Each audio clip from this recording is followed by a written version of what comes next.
We need kids to be able to plan and execute. We need kids to be able to set a goal. We need them to stay emotionally regulated through hard things and to just try even if you encounter something that feels like a failure. Yesterday, we introduced you to our Cool Schools pick of the month of April, Westridge Elementary in Littleton. Joining us today to tell us more about their unique focus on independence is the principal, Amanda Thanos, and the school programs director, Megan Hebert. Thank you for being here. Thank you. Thanks for having us. So let's talk a little bit about this idea of independence, what you were teaching kids. You know, we tease this as this is more than math and science, this is life skills. So Principal Thanos, I'll let you start first, but what does that even mean to you guys, independence? Yeah, and I assume that every single school in the area is trying to build these skills of independence because it is those real life skills that are going to help them live their biggest dreams today and in the future. But we really enlisted our parents to be involved with it as well, so that we're developing these skills for kids to be able to choose what they're going to do on their own, plan what they're going to do on their own, get the materials that they need, and if they encounter some frustration, develop those skills to work through that as well. It's so important. Let me ask you from a program perspective, what are you guys putting together? How do you know that you're being effective? Like, what are the skills you're looking for specifically for these kindergartners through fifth graders to have? Yeah, so we actually have resources for students K through 12.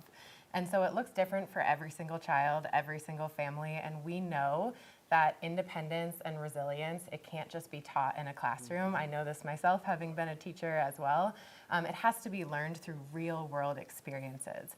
Sometimes that means succeeding, sometimes it means failing and trying again.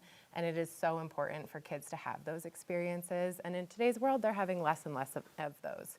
So we're giving schools and parents and communities the free tools that they need to make this happen for their students and really bridge a partnership with parents to make that happen outside of school. There's a lot of conversations about how we parent differently now. Kids don't quite have as much freedom because the world seems so scary, but that can be limiting. That can limit their resilience, their bravery, right? Absolutely, and it's so important for kids to hear, I'm trusted, the world is a safe place, I can do hard things.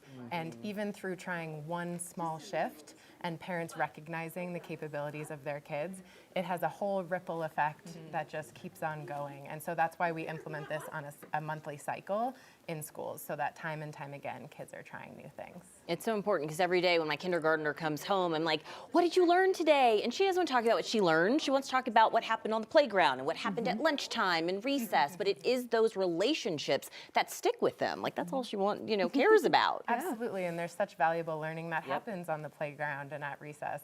And we actually find a powerful question to ask kids, you can try it with your kindergartner maybe tomorrow after school, is to ask them what surprised you today. Because when they try new things on their own, it's less about what they learn and more about what was the difference between what they expected to happen and what really happened when they went out there in the real world.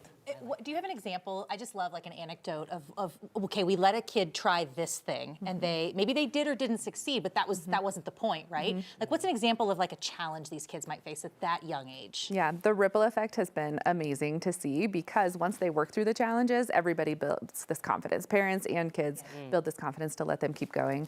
A funny anecdote I have is one of the students decided to bake something on his own, and he used salt instead of sugar. Oh, bless his little heart. And so he made it, and he goes, but I made it, so it was still my favorite thing.